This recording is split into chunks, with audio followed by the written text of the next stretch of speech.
Welcome back to another Boxscore Geeks show. I'm aware that the Denver Nuggets exiting the playoffs should have meant that we shut it down for the season, but we're not like that, Brian.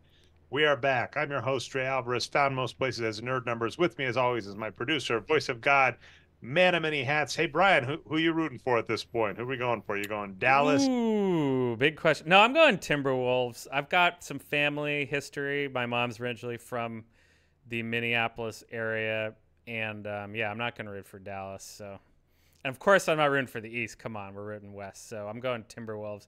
Rudy Gobert, our goat, Dre. It's rough for me. I mean, I was Minnesota Timberwolves as well. So first off, when the You got to Timberwolves root for the team that beats your team, right? Timberwolves knocked out the Nuggets, I said the only way I was going to be angry is the Timberwolves didn't go to the finals. And so Timberwolves, I'm kind of peeved right now. I mean, like, what's going on? Don't worry, we'll talk about that. So yeah, by the way, for the show today, hopefully a quick show. We're going to recap some of the playoffs. We're going to wrap up. We're at the almost at the end of the conference finals. Maybe here's hoping not. Because I keep seeing this take, Brian, which is no team has ever come back from 3-0. So it's got to happen sometime, right? That's not true, by the way. That I love that line of thinking, but for certain statistical things, we could go the rest of our lives and never see it, right? Like, as an example, I think in March Madness, have we only seen a number one seed upset once? I think, like, ever. Yeah, and it just happened within the last 5 to 10 years. So for a long time, a number 16 seed had never won. Although 15 seeds do have some famous old school victories, like the Santa Clara Broncos and the Richmond Spiders, if I remember right. But yeah, no, your point is correct. Yeah, we may never see a 3-0 upset, but first time for everything. And for what it's worth, I'll give some like Bayesian statistics. Let's go back around. So we'll do playoffs. We're going to talk a little Bill Walton, RAP, and then we're going to talk. It's weeks old. It's off the internet's radar now, Brian, which means it's ever topical. One of the stupidest takes I've ever heard on the WNBA, which is rough because the guy in past had made some takes we liked. All right. So anyway, on the playoffs, of course, the wrap-ups were the Denver Nuggets lost to the Minnesota Timberwolves, which was rough, and this got really weird. This was a really weird set of Bayesian statistics, so bear with me here, Brian. Basketball Reference is amazing. Basketball Reference allows you to check historical playoff series by outcome. As in, by that, what I mean is like you can go and say, what were all the outcomes in the playoffs where the home team won the first game, the away team won the second game, the home team lost the third game, etc. So this series against the Nuggets and the Wolves started off really weird because the home team didn't win a game. The Wolves won two at the Pepsi Center or whatever it's called, Ball Arena. I don't know what it is now. And the Nuggets won two. I think it's at the Target Center. So we were 2-2 without a home team win, which is hilarious because the classic line in the playoffs is the playoff series hasn't started until a home team loses a game at home. And in this case, the playoff series didn't start until the home team won a game at home. And then unfortunately, we went to 7. I thought, man, the Nuggets should have this. The Nuggets were up 20 at the half. The Nuggets should have it. And they just fell apart at the end. But the Bayesian statistics basically said, with the exclusion of the Toronto Raptors in the bubble year and the Houston Rockets when Clyde the Glide Drexler got traded, that we had never seen the losing team, for lack of a better word, the lower seed, win when that scenario had happened. It only happened 6 times in NBA history, and the only 2 times the lower seed had managed to come back and win the entire series had been the Houston Rockets in 1995 when they picked up Clyde Drexler, so you could make the argument they really weren't the number 5 seed, and in 2020 with Toronto when there was no home court because it was the bubble playoffs. Unfortunately, Timberwolves defied history and became the first team with non-extenuating circumstances to be the lower-rated seed to go 2-2, losing all of their home games and come back and win, is what it is. However, the follow-up to that, Brian, was I was like, the Nuggets have this right. Of those 4 cases where the better seed won that scenario, never won a title, Brian. So I was like, well, we might win this and that'll be impressive, but we're not going to win a title according to Bayesian statistics. By the way, this is the silliness and futility of Bayesian statistics. I'm aware I am wandering into what is known as Brian Burke stats. Brian Burke is a statistician we loved, did NFL primarily, but he would basically lament stats like this, where somebody from Elias on like an ESPN broadcast would say, in games played in December against, teams in the NFC North division or whatever the different NFC divisions are, they've never made a field goal over 40 yards in the third, and It's how in the old second. school gambling touts work, right? It's like it's not stuff that's, you know, Yeah. causation based. Yeah, it's just silly. So I'd gotten to that point. So the Minnesota Timberwolves did that. You agreed with what I was saying. Like I was just like, just win this, go to the finals, Timberwolves, which would be amazing, right? Because this is the rough part. This is the 20th anniversary, I believe, of the Timberwolves going to the conference finals against the Los Angeles Lakers when Kevin Garnett won MVP. And I was really hoping they would make the finals. And for no other reason, there's a great clip going around where Kevin Garnett was saying if it was Timberwolves versus Celtics in the finals, he was the only person, I'm inclined to agree with him here, that was legitimately allowed to root for both teams. And there's this like great clip where the guy's just like, Wolves when he's like, yeah, Wolves, I knew it. And he's like, Boston when he's like, yeah, Boston, I knew it. It's like, it That's funny. would have been funny. It would have been great to see Kevin Garnett. It can still happen, right? It can still happen. So Does he that was need to the get one of those hats that has one team on each side of it? You know, the combo hats. could he do that? Could he get a jersey? He could get a KG jersey that was split down the middle. That was Oh, even better. It says like Garn in Minnesota colors and then Net in the Boston colors. That'd be great. also have my kid has a shirt like this that's got like thing. It says like awesome, and then like you can like move it. It's I don't know. It's got like I don't know the word I'm looking for here. It's like shiny, but you can move it and it'll say a different word. So KG could maybe have that or like a hologram shirt. I mean, the ideas are endless. Of course, Timberwolves have to come back and make it. Yeah. We shall see. But going back to the semifinals, just a couple of things that were funny. I just want a few notes. Celtics over the Cavs. This was kind of a bloodbath. It's bizarre to me to see all of the Donovan Mitchell rumors. I'm not sure how true they are. It's way too hard to know about any star in any market because there is so much incentive from like ESPN to have storylines, right? Because we're going into the offseason, you need stories. There is incentive from Donovan Mitchell's agent. You want to keep the bidding price up, right? Like if like Donovan Mitchell's going to leave, you better offer him a lot, right? You better offer him the max. I mean, if I'd assume they were, but if not, you got to keep the value up regardless. So who knows? But like the Celtics were supposed to beat the Cavaliers, and they did. The Indiana Pacers are my logic that I always give. We are team anti-tank around here. We're always like, if you can make the playoffs, make the playoffs. Because the Pacers were a sixth seed, right? A number six seed that made it to the conference finals. Essentially, this is gonna, I hope I'm not being mean to anybody, but like the Knicks were the favorite, and I feel bad that it's a Thibodeau team, but maybe it is a Thibodeau team. Us, all of these players started falling apart. Like Josh Hart was playing like so many minutes, and people were like, Mm. "No guy." And then Josh Hart like was terrible in Game 7. Yeah, he Way was through. good for a while, but Yeah, I mean, it's like the Jimmy Butler story. It's like it's a classic Thibodeau team. It's hard to know because there are players on Thibodeau teams that played fewer minutes than say like LeBron. So I think he gets the rep for it. But there were certainly players playing a lot, and by Game 7, I think the Knicks were rolling out like either all like I think in Game 6 they were missing like three starters. In Game 7 everybody was injured.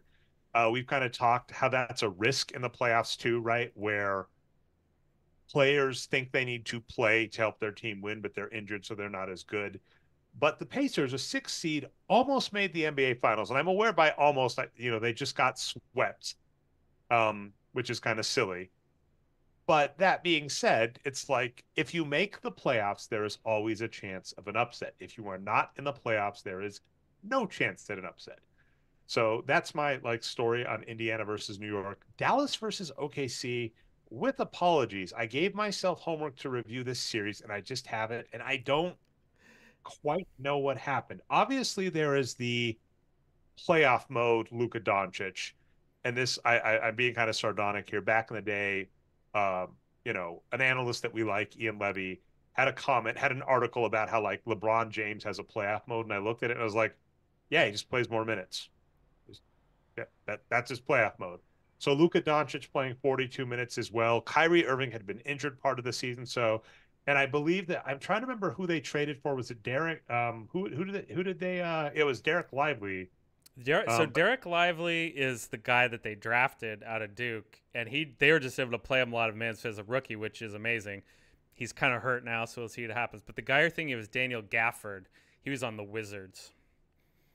yeah, and they traded Yeah, for Daniel Gafford. So like they or maybe improved. somewhere else. But the point is, yeah, he's the guy they brought in, the other center, I mean, this and was the PJ Washington. Sorry.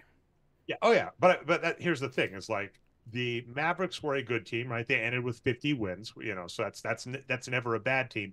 But they are that deceptive team going into the playoffs where they're better than they appear because essentially, this pains me. Kyrie Irving's been playing well in the playoffs, right? Now, the easy answer is you look at Jalen Brunson.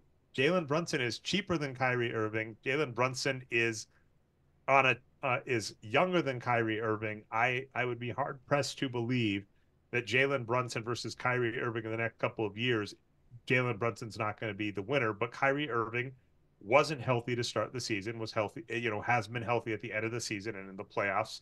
Derek Lively was a great pickup, and then as your point, Daniel Gafford was a great like trade deadline trade. So this was a better team than appeared. Obviously, they have more experience in the playoffs. So, Luka Doncic, I think, has made one conference finals before. Kyrie Irving, of course, has lots of experience. So I don't know if it was just like on paper they were probably pretty close, and then just maybe experience won out. Shea Gilgeous played really well. Chet didn't. Yeah, Chet I think maybe was rookie because 15.8 points per game, but only 6.2 rebounds. So, maybe it does look like Chet's a little younger. This was another Ian Levy point. I can't find the article. It's been wiped from the internet on accident. The same thing that happened to the Wages of Wins Journal Oh, is happened this to his old Hickory High site? this Hickory High site basically forgot to renew That's it. too And bad. that happened to us during COVID with the Wages of Wins, though Dave has most of that former site still there, which is up at wagesofwins trying to think the substack.com. Oh, okay. But Chet just looked a little under it. I think Josh Giddey just didn't play well and possibly injured because he only The played. non-Chet minutes were kind of rough defensively down low for them as well. They're a team that's pretty small outside of Chet. And I don't know if Josh Giddey was just not playing well and that's why he got fewer minutes or got injured. I did not pay very close attention to that with apologies. So He's yeah, I mean, another one of those young guys. Him and Chet both probably aren't used to playing deep minutes heavy into the playoffs as younger players. yeah, so definitely rough. I mean, that's just probably and it was a 4-2 series with a very close. I mean, I missed it. Actually, no, that's another game, but yeah, I mean, it was a one game winning game 6 with a major comeback. So this was a close series. I mean, I think you and I have had this take before that a 7-game series, a 6-game series that's really close.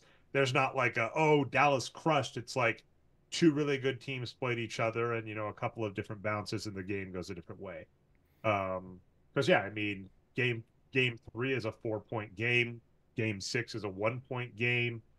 Um, yeah, so that's two games decided within 5 points. Those flip the other way, and this is OKC moving on. My favorite story is this true? Actually, let me look at this. I think OKC pulled a 1992, I want to say, Phoenix Suns, where the Phoenix Suns with Charles Barkley actually outscored Michael Jordan's Bulls in the finals, but then of course lost the series.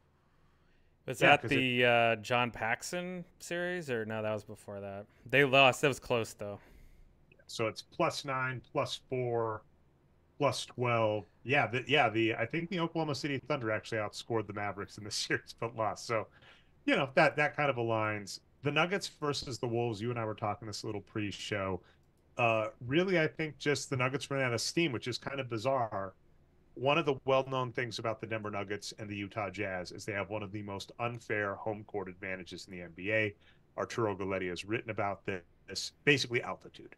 Altitude on back-to-backs is killer. And so for the home court team for the Denver Nuggets, there are about both the Denver Nuggets and the Utah Jazz in the regular season, there are about 4 extra wins, all else being equal than a regular team. Now, this is where it gets funny. In the playoffs, the Denver Nuggets playing the Minnesota Timberwolves, and the Denver Nuggets having gone all the way to the NBA Finals last year. You noted this to me because the Nuggets did not wrap up home court and had to play through the end of the season. And, in fact, they'd won if they had won that game against San Antonio, we had had the 1 seed, and maybe we could have taken down Dallas. Who knows? But the Denver Nuggets had to play all the way through. The Nuggets just had a bunch of wear and tear on them, and it looked like it looked like they ran out of gas, right? Up 20, going to the second half of that last game, and then they just tapered off. Jamal Murray and Michael Porter Jr. just couldn't hit anything, and they just eventually lost. And I think that was just fatigue from playing so many games.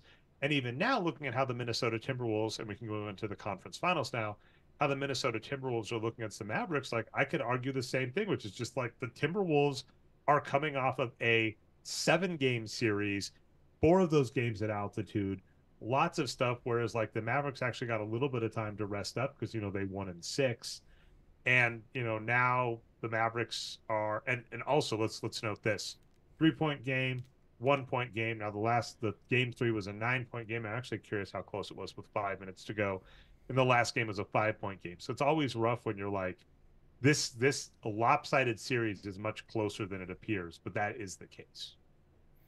Yeah, there's been a lot of close series. Even this Celtics Pacers for a sweep was a little bit closer than it seems. You might have already said that, but That'll be next for sure. yeah. Oh, you haven't gotten there yet. Okay, then let me get in some conference semis talk then. I'll just finish up the one.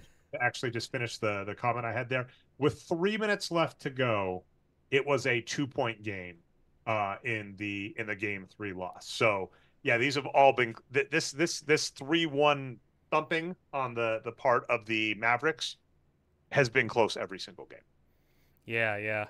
Well, so first on the Cavaliers, we already talked about them. There's been rumors of them trying to break up this team even before the playoffs started, which is kind of weird. But right when they lost, everything kind of fell apart. They fired the coach right away. I was going to say Bernie Bickerstaff, but that's his son, JB Bickerstaff. He got fired, so apparently the players didn't like him. Jarrett Allen got some bad mouthing in the media from sources. Apparently he was hurt, but they thought he could have played anyway. So I don't know who thought that. And they're trying to do all this to keep Donovan Mitchell, I guess. Maybe getting rid of the coach will help, but maybe he'll still try to force his way off the team. So it seemed like they were so close to something there, Dre. They've been good at times. They've had some injuries, this team big lineup, but it looks like they're going to break it up. They want to move Evan Mobley to center. They just don't want him. I guess he hasn't developed as an outside shooter, so they can't play him at power forward anymore. So Jarrett Allen's got to go. That seems like a mistake to me. I'd rather keep Allen, who's more established and ready to win now. But, if I'm the Warriors or a team like that, I'm going to try to trade for Jarrett Allen. Knicks, so they did have a lot of injuries. And, one that Julius Randle, actually, they could have used. I never thought I would say this, but he was playing pretty well before he got hurt, and they needed another body. That series, even though it was, what was it? 4-3. It was game 7. Okay. Yeah, I mean, the Knicks should run it back. Like, I think that's obvious. They have a really good team.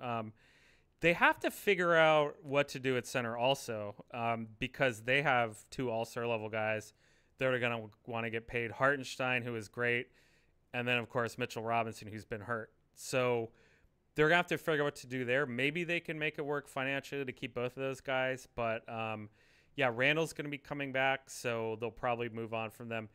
They look pretty good. I actually did mention the Thunder briefly, so I won't say too much on them. But I want to say that the Clippers getting their ass kicked by the Mavericks was a little surprising to me back in the first round. It's so obvious what happened in hindsight, though, right? Kawhi was hurt and didn't play. Meanwhile, like you said, Kyrie Irving's kind of come out of nowhere. Maybe not nowhere. Maybe people expected him to start playing well again, but I didn't. And he flipped the switch, and that's been the difference for the Mavs because we knew what we were going to get with Luka. Yeah, Luka's amazing.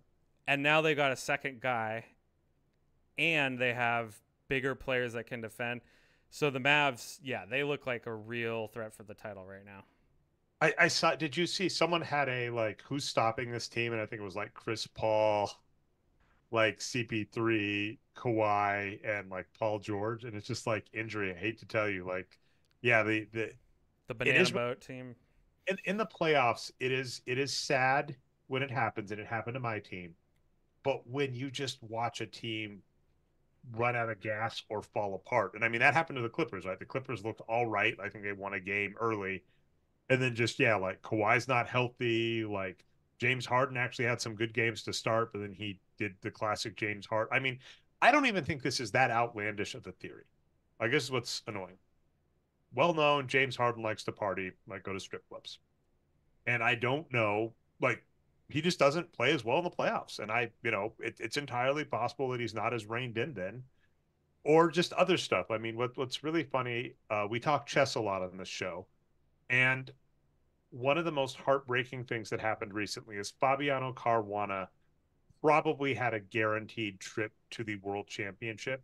He had a win in hand, and he blundered it away at the last second. And if you listen to analysts, the candidates, which is the tournament to try and go to the World Championship, you see the most mistakes out of top level players because of nerves.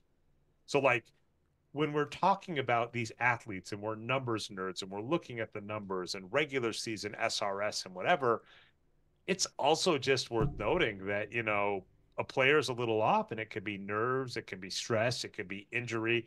And it's sad to see it when it happens. And like you're saying, it's obvious in hindsight. Like the Clippers is a team where you look at them and you're like, first off, I think Paul George is overrated. I see he's a big high market target for a lot of people.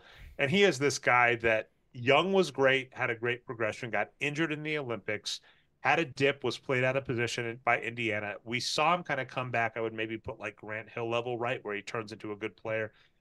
He is not a top guy. I am sorry. He could have been, but he's older and injured. And with players in the NBA, the more injury they get, the more beat up. I mean, even we're talking Kyrie Irving. Like Kyrie Irving, yes, if your choices are Kyrie Irving or nothing, you take Kyrie Irving. I still think I am allowed to insult the Mavericks for saying, had you just offered Jalen Brunson a max back when you had the first option of extension. I'm not talking after everything because, like, I think you said this right. It was Yeah. obvious that Happy was just going to go to New York. He bet on His himself. dad is literally a coach on the team. Yeah. But so that's the point is you want to avoid the risk of that ever happening. You make him an offer so good, and those are silly offers, right? Because if you look at the contract he's making with New York, it's less than Kyrie Irving. That's the advantage. In the NBA, young players that have promising upside are cheaper than veterans on max deals or percentage based deals. So, with all of that being said, I can still like, we always are on that two-side thing, right? Where we're like, you made bad decisions we can bash forever, but you still made good decisions going forward or okay decisions. So you'd rather have Kyrie than nothing, but it's just going that like the Clippers just kind of fell apart and just cannot stay healthy. The Mavericks had some players that were able to come back, and that's it. And it sucks to see. Yeah, and just briefly, and the Mavericks were willing to actually make trades. People did not like the Gafford and PJ Washington trades, but they needed size and defense and rebounding, and they got it. So, yeah, good for them for making those trades. Say, and what's funny is you made like the comment on run it back by the Cavaliers, and here's what is so frustrating to me watching the NBA. Because I'll agree, like as an example, the Well, Minnesota. technically, I said the Wolves should run it back. The Cavs, I said, I think it might be wrong to break up the team. Okay, yeah, but I'd give both. But you're So right. I gave that impression, I think, yeah. those are interesting. The only piece I would say is you need to have a contingency plan for Mike Conley because he is up there. But I agree, right? Like this team did well. Carl Anthony Towns, despite being like a 9-year And veteran, I is meant to still say Knicks. Wolves are still in the playoffs. Sorry. Show the tape. Knicks, Cavs, and Wolves all should run it back. But what's funny on the term "run it back" because I would agree with that is in the NBA you still want to do incremental upgrades, right? So when I say run it back, I am talking about like your core good players. I Yeah, am yeah.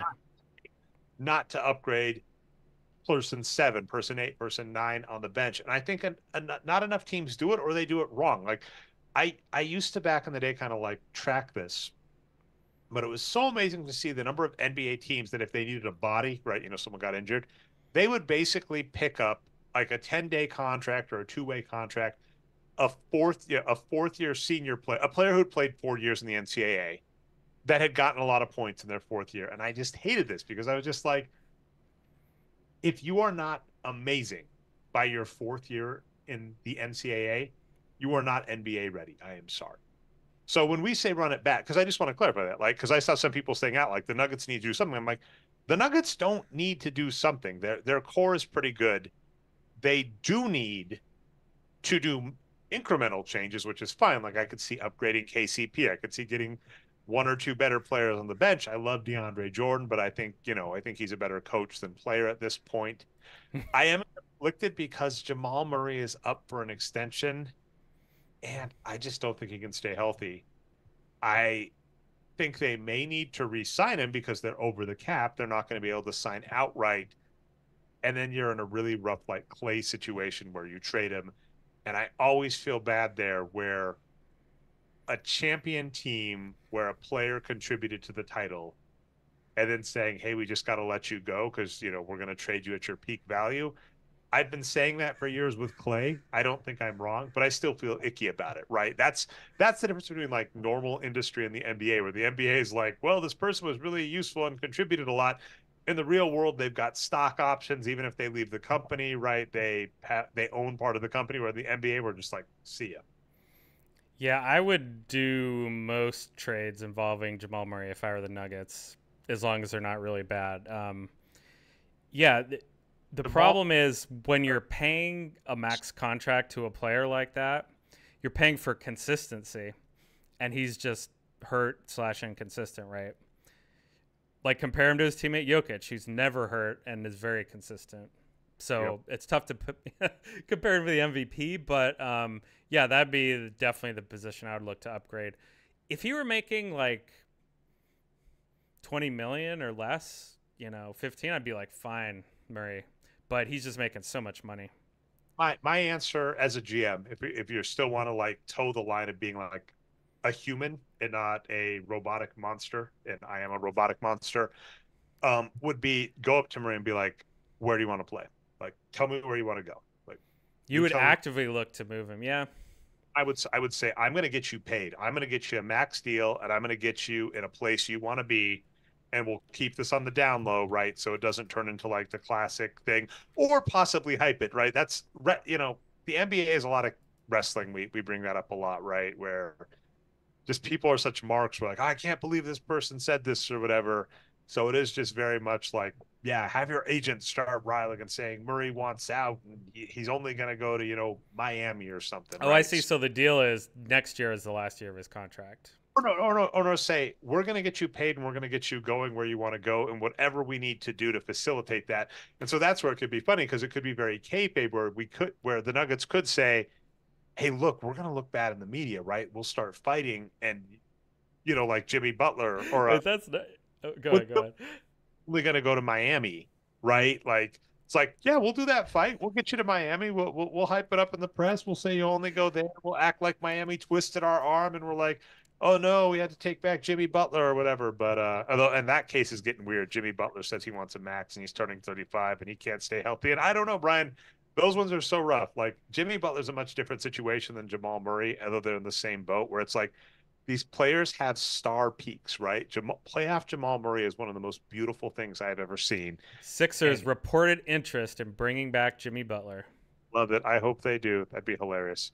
Yeah, but in both cases, like Jimmy Butler, it's like you're gonna pay for an MVP player, but you're probably only gonna get 50 games. And Jamal Murray's like, I don't even know if he's still got the apex. And in both cases, I think you might want to just move Here's on. the thing I was missing about Murray. So, because 24-25 next year is the final year of his deal, you never want to go into the final year as a lame duck, right? You want to get an extension or a trade in the offseason before that. So that's why they have to figure it out right now. So I'm with you. They should try to find somewhere for him to get signed and traded to. And yeah, and what yeah, like I said, whatever needs to happen there. I'm trying. Okay, so now let me ask a few hard playoff questions, Brian. Wolves, Think they got a chance? Think there's a chance? So you're saying there's a chance, like Dumb and What Dumber. There's always a chance. if It's we go very from small though. pure stupidity, right? It's if you consider them a coin flip, here's where it gets rough, right? If they're a coin flip and they're down 3-1, they have to win three straight. One half times one half is 1/4. 1/4 times one half is 1/8. 1 in 8 chance. Not great. But of course, the other thing to keep in mind is because they are down 3-1, there's already the Bayesian logic that they are probably the weaker team. Although the numbers don't bear that out. Like basically every game has been a coin flip. So that gets Two of interesting. those 3 games on the road, is that right? Is that right? Because Or they're is the that higher wrong? Is it?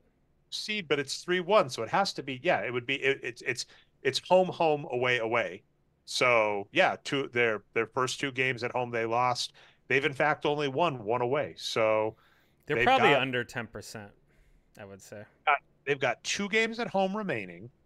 But then that's the other problem, right? Is there's the home away thing. So if you thought they were 50-50, now it's 60-40. So you get something like 50-40, like 4-10 times 5-10 times 5-10, which is what 20, 100 and 1,000. That's 10% on the nose. Yeah. Assuming nothing else, right? Again, that's assuming no injuries, nothing going wrong. Other takes on this, by the way, I am laughing. Let me throw this out to you, Brian. The 2008 Celtics are one of the greatest teams of all time. The numbers bear that out. They also prove a point I have, which is Doc Rivers is a horrible coach, because that's one of the greatest teams of all time. And it went to 7 games against a losing record Hawks in the first round, which is, by the way, one of my counters to anybody that's like, the Celtics didn't look up to snuff against the Pacers. I'm like, the 2008 Celtics didn't look up to snuff against the Hawks, and then they just beat the crap out of the Lakers. They won in game 6 and won game 6 by like 20 or 30 points or something. So, like, I'm not worried about the Celtics. 2008 Celtics, though. Doc Rivers comes out of that. Kendrick Perkins comes out of that. Paul Pierce comes out of that. And we have had some god awful analysts from Kendrick Perkins and Paul Pierce lately bashing Rudy Gobert as Defensive Player of the Year, which is baffling. So, do you remember the play? I was actually out on a date night. This was nice. So I didn't watch, but I came home and someone was like, "Did you see?" I think Ben Guest, shout out to Ben Guest, was like, "What about the end of that Mavericks game?" Oh, yeah, And this is ridiculous. oh my gosh, that my joke I said there is like everybody was calling Anthony Edwards the next Michael Jordan, and I was like, Luka Doncic took that personally, and like if there is a Jordan like playoff shot, good God, Game 3 from Luka Doncic, cold blooded too. That was a heartbreaker, amazing, amazing play. The But Rudy complainers seem to think blanketing him and forcing him to do a step back is poor defense. Rudy apparently must block 100% of the shots against him to be an acceptable defender. Like, what are we doing here? and I want to look up some stats here. Now, one of the things that elevated Luka Doncic to MVP echelon, he finished third. I was really shocked he finished below Shea this year. Might have taken that personally as well. Like he's just taking names, right? Those judges probably regretting that now. But third, he upped his 3-point shooting percentage from 34. He is a career 34.5% 3-point shooter. He upped that to 38% this year. Ooh. That was he won Rookie of the Year, which we agreed with. He looked amazing his first 2 years. We loved him. The only weakness we could have said about him was his 3-point shooting, and he upped that in 2021. At the ripe old age of 21, Brian, he upped his 3-point shooting and turned into a legit MVP player. And then this year, 38.2%. So like Luka's amazing. But yeah, to your point, like Rudy Gobert probably got Luka Doncic to a 40% 3-point shooter for being generous, right? So first off, those aren't horrible odds to begin with. 4-10 shot.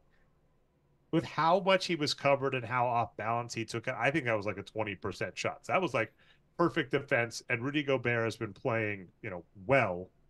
And another weird thing I have about that, Brian, the all NBA teams came out and Rudy Gobert didn't make it. And I'm just like, what are But we he doing was here? Defensive Player of the Year? If you are Defensive Player of the Year and you don't make the A squad, and this has been a take I've had for years, is like defensive stats, defensive accolades don't matter. That was my sardonic reply to Victor Wembanyama finishing runner-up as Defensive Player of the Year. So like, I really hope he doesn't hurt his Hall of Fame chances by winning a Defensive Player of the Year award. Seriously. But it is just like, yeah, defense. It is hilarious how if a team loses, it's like, oh, this player isn't good at defense. And then like they are credited as being good at defense. And it's like, yeah, but that's not what's important. So I'm just all over the place. It's ridiculous stuff all around. Rudy Gobert is not at fault. And like I said, my real 2 cents about this series is the Denver Nuggets wore him out. Playoffs are hard. This is, this is Anthony Edwards' first time here. This is a lot of players, getting here for the first time. Apologies about that rudeness there, Brian. But yeah, it's just kind of like, yeah, it can be nerves, it can be health, it can be fatigue. I really hope they do the 3-1 though, Brian, just because we've never seen it. And like I said, Yeah. they would be the first team to come back from 2-2 without a home team winning, and they'd be the first team to come back from 3-0. And then if that happens, then I'm like, man. But I will say, with apologies, other podcast co-host is Jeff May. He's from Boston, well, Worcester, Massachusetts, but close enough. I think I'm rooting Celtics. I'm definitely rooting Celtics as the Mavericks. That's the rough part. I am a fan. This is rough all around, Brian, because I am a Luka Doncic fan, but of course Jason Kidd and Kyrie Irving are just ugh.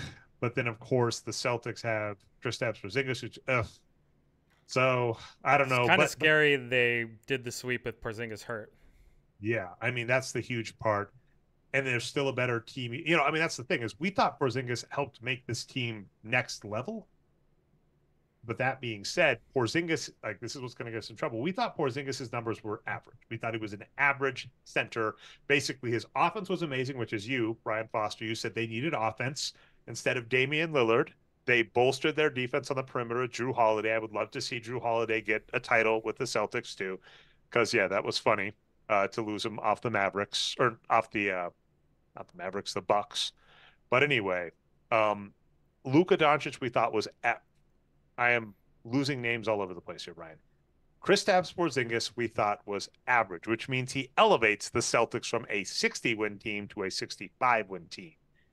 That being said, they were able to win without him, so it's like the Celtics are the overwhelming favorites. I want to root for them. I'm not a super huge fan. If the Timberwolves make it, then of course I got to root for the Timberwolves. And just last kind of like silly note, Brian, what did you think of Jaylen Brown beating out Jason Tatum for the Larry Bird Award? I didn't see that.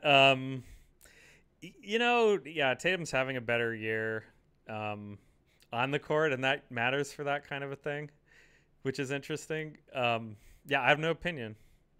But yeah, Jason Tatum led the Celtics in points, 30.3. He averaged a double-double. He averaged a 30-10 in that series.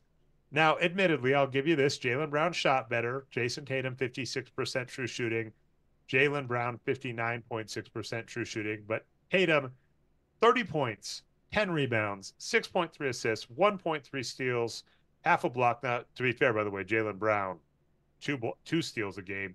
Man, I'm looking at this, Brian. This is savage. Check this out. Jason Tatum, 1.3 steals a game. Jaylen Brown, 2 steals a game. This is against the Pacers. Drew Holiday, 1.5 steals a game. Derek White, 2 steals a game. Al Horford, a steal a game. The Boston Celtics averaged 9 freaking steals a game. 9.3 steals a game. That is savage. That is just absolutely ridiculous. Yeah, those players fit well so this one thing about Porzingis is it's like the old Brooke Lopez problem, right? Even if he doesn't do everything well, just the outside shooting plus the rim protection is just two key things that you need so much when you're either the Bucks or the Celtics in those cases, right? So, yeah, they could use him back for sure. For Brown, he's made some clutch shots. I think that's part of the reason. I mean, I think what it kind of turns Iguodala-ish, where I think he just had some big. This is still confusing. I mean, he had that 40-point game. I'm still kind of baffled that he won it, but it is very Larry Bird appropriate because don't forget that like Cedric Maxwell won a Finals MVP over Jason Tatum, so maybe this is like appropriate, right? Like Jason Tatum is going to lose that. I could see Kristaps Porzingis, Jaylen Brown. We have been in love with Derek White in the playoffs. Let's see if he's kept this up. At one point in the playoffs, I think Derek White had like 70% true shooting. So I'm just going to look at advanced. All right, Brian. He's hit some shots too. He has simmered. Derek White is only at 62.5% true shooting in the playoffs. But Derek White, playoff mode Derek White is amazing. It's hard not to like the Celtics. Like, I know you're a huge fan on all fronts. Drew Holiday to show up perimeter defense, Kristaps Porzingis to get them that offense they needed. It's hard not to think that this team isn't just going to win it all, which, I'm a fan of. And it does, Brian, last key point, it does break the Lakers Celtics tie. If this happens, it would be Celtics 18, Lakers. Mm. And then I made a sardonic comment about that, which is if the Celtics do this, they'll be 18 for 23. 23 finals attended, 18 finals won. The Lakers are, I think it's 17 out of 32. So, this is very Larry Bird versus Kobe-ish, right? The Celtics and the Lakers have as many titles as the Celtics, many more shots though.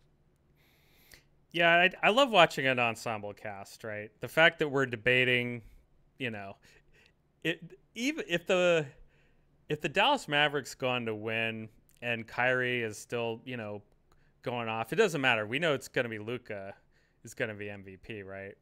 But yeah, Celtics, who knows? Like they have all these guys, and yeah, to your point, I've been thinking about this. I feel like the Celtics have the best backcourt in the NBA.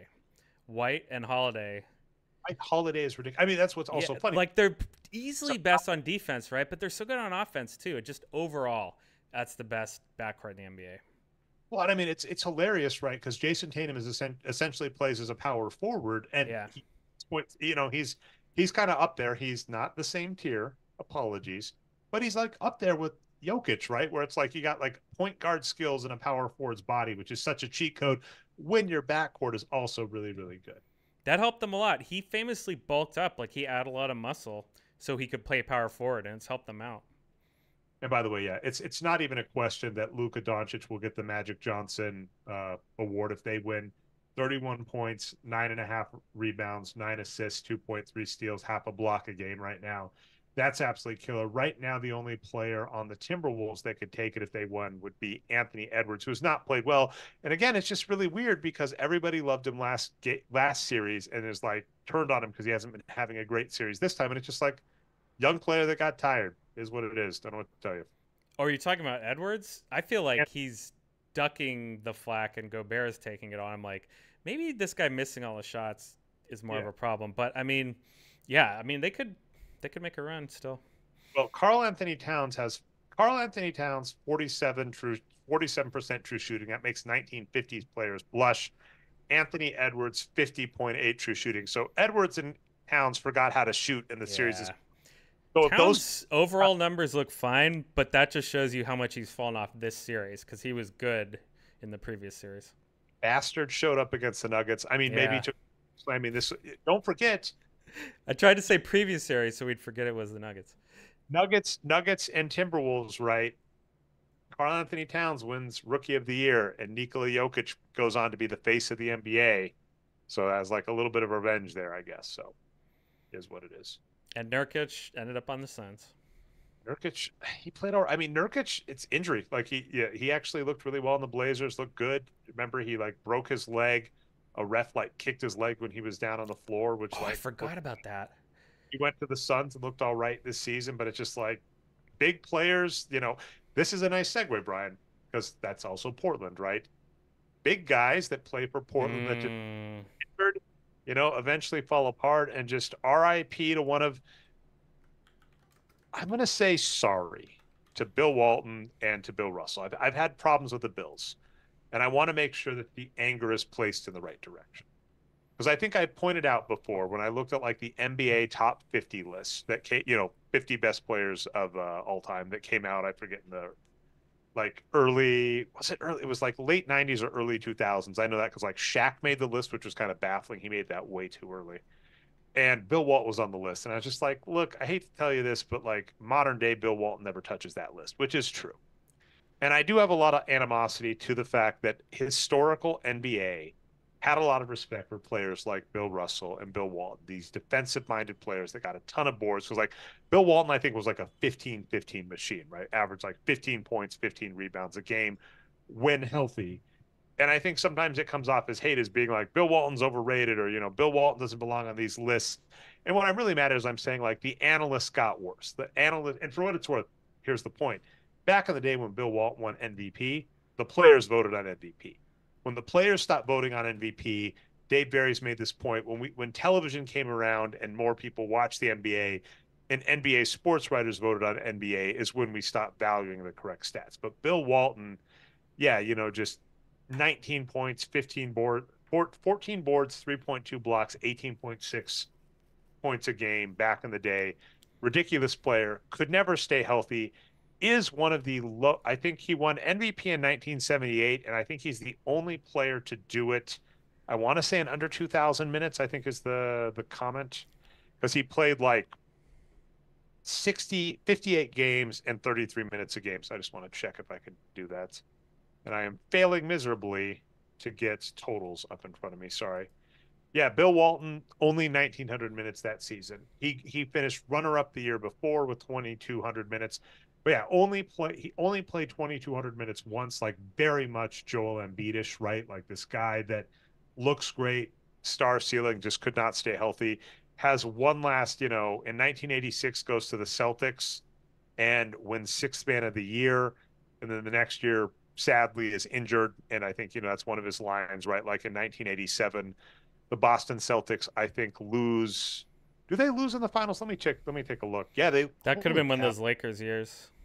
In 1987, they lose to the Lakers in the finals, and he was on the bench, and he was just like, it was so painful, right? Because he wants to be there, right? He wants to beat the Lakers, and he's injured on the bench. And we've had some comments about that where you were saying, Bill Walton, just the injuries were so bad when he was playing even later in life. He was like saying suicide because it was just so much in pain. Like he played through so much.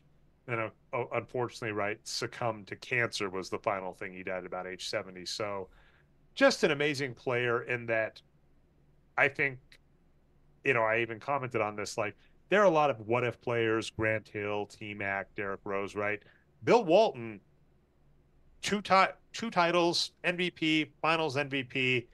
I forget, really, really good, right, for the Bruins. And you could Oh still yeah. argue that it's like, holy cow, this guy had been healthy. What could have been? Yeah, that's right. He's always one of the all-time what if players in terms of health, for sure. But yeah, to me, I did get to see him play a little bit on the Celtics towards the end, but to your point, not very much, on the bench. But just the fact that he was having all that pain, but he spent, most of his life trying to entertain people and make other people happier. That's always tough, like the tortured artist kind of situation. Bigger than life media personality who's suffering in the background. And man, so many people learned basketball from him. So I think he gets comparison juxtaposed with, the NBA and TNT crew, right? Kind of like clownish figures in a way, joking around and having fun, not being serious. And he, of course, even is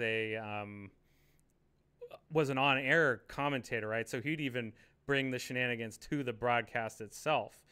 But I see of those try to bring one funny one. I'm forgetting the name, but like one of the funny ones because a bunch of stories came up after his passing, and I guess like a guy got subbed in during the finals. It was a Bulls one, and he was like, "What are they doing? What is Phil Jackson doing bringing this guy in? He's terrible." And then the camera pans out, and the guy's at the scoring table checking in, and Bill Walton's 3 feet away, which is just that's a great scene.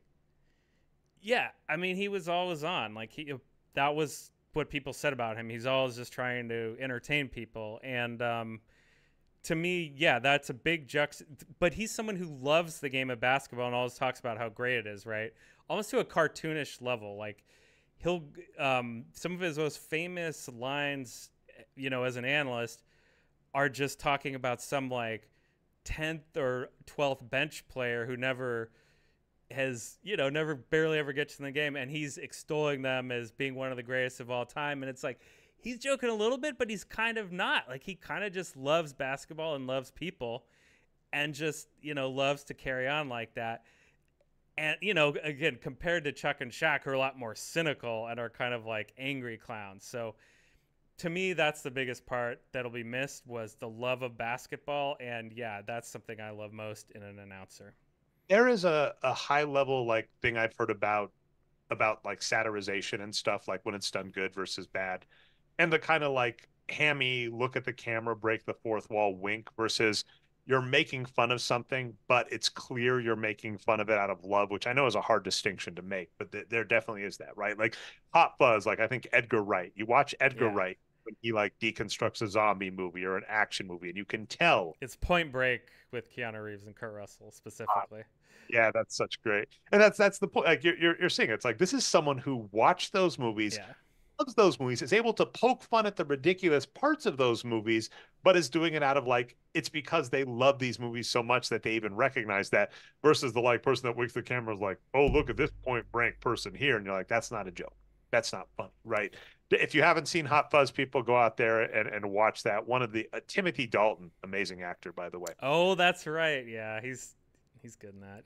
didn't really I never he wasn't my bond, like he wasn't one that I loved, but just he's actually just like a really good actor. You watch him in a lot of stuff after, so just You fantastic. know, he's good as the villain in The Rocketeer, I think, Dre. He's in that movie. You remember that? Holy cow, I forgot that.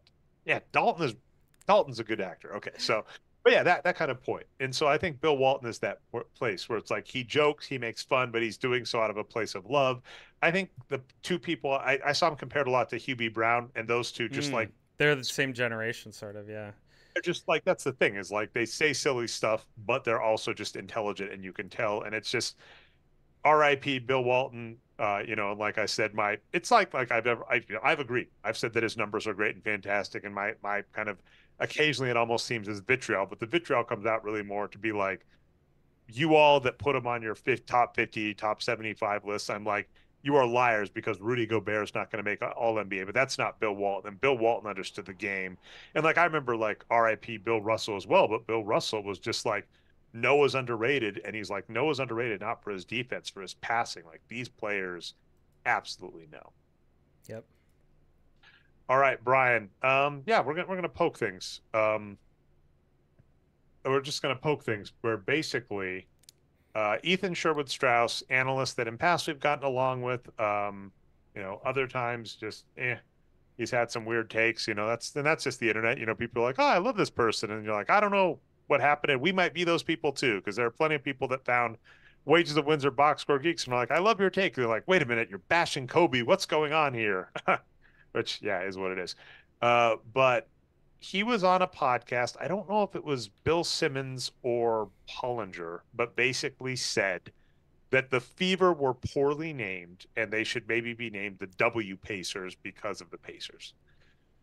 And now this is a hard one, Brian, because for instance, people are like, what about WNBA? It's like the league's called the WNBA. And I'm conflicted there, but also like I do think the NBA should invest more in the WNBA. That is one thing for all of his faults. Stern had correct, like did do that. And we're seeing that, with Caitlin Clark, like, and just the increasing popularity of the WNBA, that like the NBA could have been putting that effort there. Dave Barry was buried. That's a good term. Dave Barry was famously buried at Forbes because he basically insulted the NBA for investing in the G League Ignite, while basically saying the WNBA was losing money. And lo and behold, a couple years later, the G League Ignite, the NBA is like, we're done with that experiment. And the WNBA is just doing gangbusters. And like with Caitlin Clark, just like ticket prices are soaring, et cetera. And I've seen people make the right take there, which is it's really rough because you're like, ticket prices are soaring. It's fantastic. And you're like, you realize that means it's more expensive for you to go see the game. It's a two-edged sword. But the WNBA doing great, and just seeing a lot of people have bad takes because as it's getting more popular, then you get the talking heads. Nate Silver said something similar. Where he's like, the Fever is a bad name, and like people are like, there are multiple baseball teams named after Sox. We're fine. I think the Fever is a good name. You could do the Christopher Walken jokes. I think it's a better name than the Pacers. And the reason I like want to actually attack this take, even though it's weeks old, is I'm like, of all of the teams in the WNBA to insult the name Sky or something, right? The Pacers are named after racing because Indiana, Indy 500 is popular because of racing. So it's like you were saying it would be better to name this team that is known because of Caitlin Clark and a good name. It would be better to name them after race car driving. Like, what are we even doing here? So, you know, Trolling is the answer. Trolling. and then yeah, that does get hard. It's like if you come out and say the Fever have a great up and coming star, be patient. They were a bad team. I mean, the WNBA is just rough. It's such a small league that this does harken back to like the 1960s Celtics, where the dominant teams are going to stay dominant because the talent is not diffused enough yet, right? Multiple stars on one team are just going to keep winning. Is it 12 teams right now? I think is that right or? Teams, the Raptors got a team, the Golden State Warriors or the Golden State is getting a team. I hope the Milwaukee, I think, was on the list at one point. I hope we get one in the near Yeah, it's future. gonna be 16 soon. I hope there's a way for me to buy into that, right? To be a Oh, Packer and WNBA owner, that would be fantastic. So, just the talent's not diffuse. So to say, Caitlin Clark's young, it's going to take her a while to adapt. The Fever is a good name. The talent's not diffuse, so it's going to take a while for the Fever to compete. That's fine, but it's boring. But when you start making controversial takes, you get eyes, and I hate it. But I'm still here to say it was a bad take. yeah. I mean, your point about it was best. That's basically there's worse teams. Why are they picking on the Fever specifically? And it's because obviously it's Caitlin Clark's team, right? They're just presenting themselves as someone who has stumbled into a room and knows nothing about the WNBA at all, and just coming on this one team name. And it's like those guys are probably a little too savvy for that. So I think this is just trolling, like you said, looking for eyeballs. Oh, it's rough. By the way, like looking over the WNBA teams, here's the one that I struggle with the most, because I was maybe going to write a piece about like comparing the WNBA and NBA teams where they share a city and who has the better name.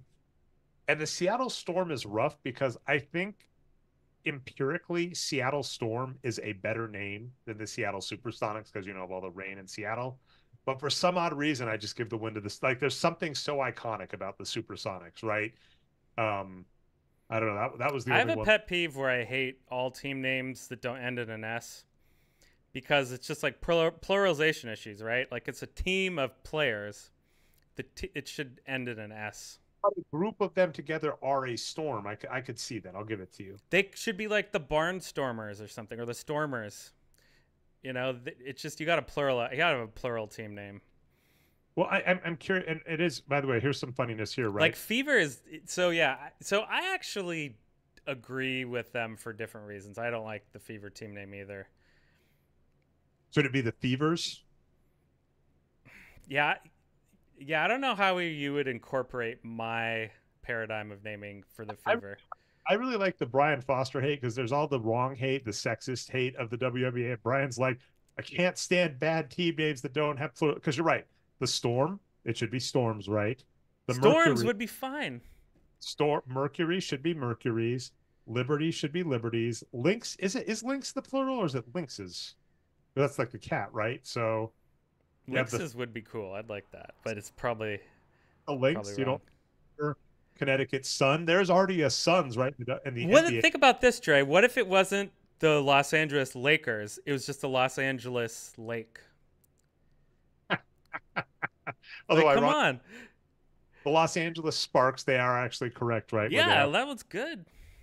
1, 2, 3, 4, 5, 6, 7. Of the 12 WNBA teams, 7 are not plural, and they all have plural forms. So we're giving you that. If you want to be a troll of the WNBA this season, and by the way, I'll give a sneak preview. We'll wind down on this. Dave Barry has released a book called Slaying the Trolls. It is about like women's sports. Has a lot of WNBA stuff. I am hoping to start getting numbers and stuff there, but it's on such a backlog, but that would be really exciting. We are looking forward, Brian, to having Dave Barry on the podcast. We just have to wait till his schedule opens up, which hopefully will be in June. We hope. I will do my best to get him on and talk his new book. And we can basically be like, listen, none of these sexist takes you have hold any merit. Dave Barry wrote a book throwing them down. But if you do want to be a hater, Brian Foster has the out.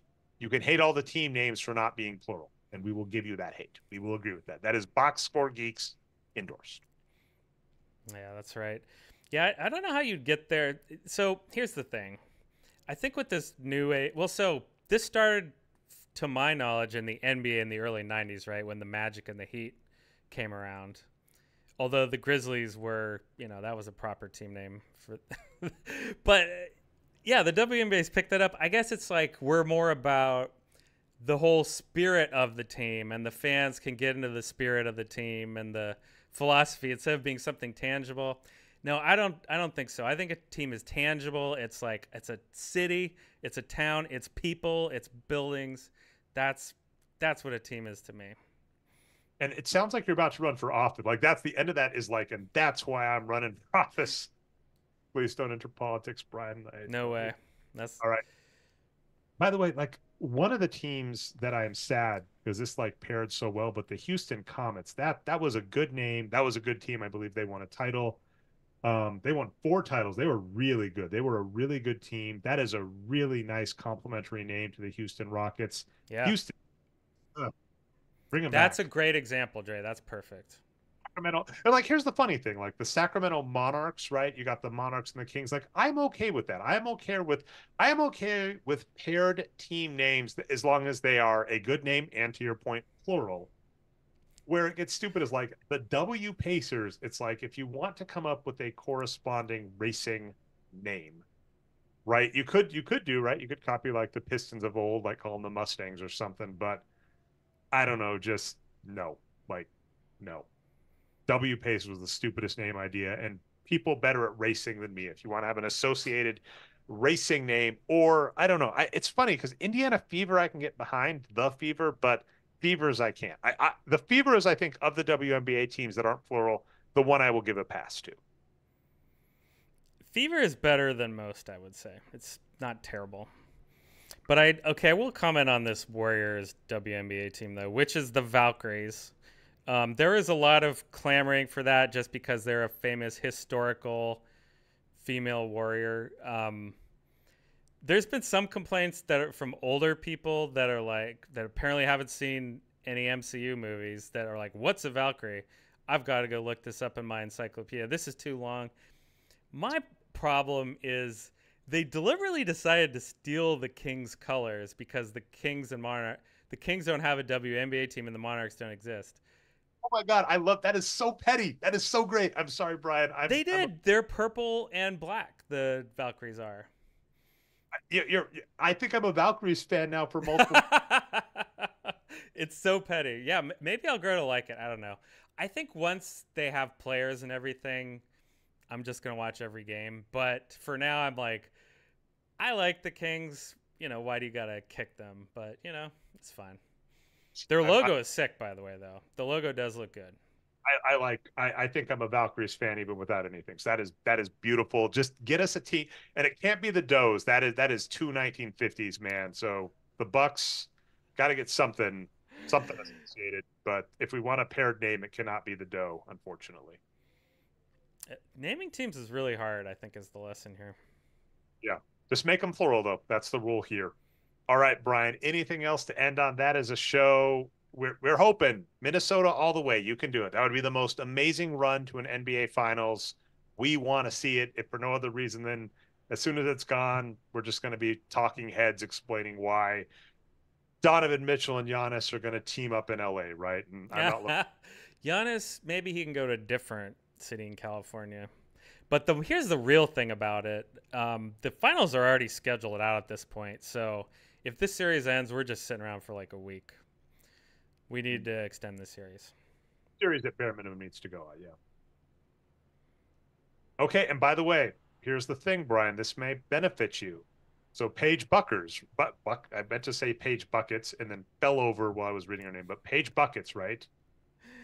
She loves the color scheme. So yeah, she was the first one to compliment it. So gotta get paid. She played in the Bay Area, by the way, at Stanford, I believe. So, I'm getting confused. She's the one on UConn.